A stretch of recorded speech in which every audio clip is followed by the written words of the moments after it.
ধর্মের নামে হিংসা ছড়ানো, ধর্মের নামে দাঙ্গাবাজি করাবে কিছু মানুষ এবং তারা ফায়দা লুটবে ধর্মটা থেকে।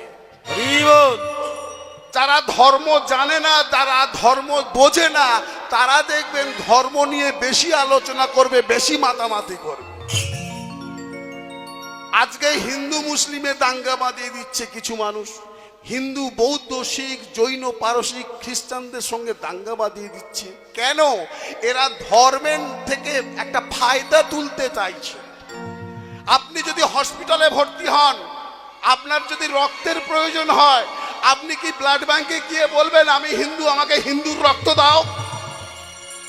আমি মুসলিম, আমাকে মুসলিমের রক্ত দাও? আমি খ্রিস্টান, আমাকে খ্রিস্টানের রক্ত দাও?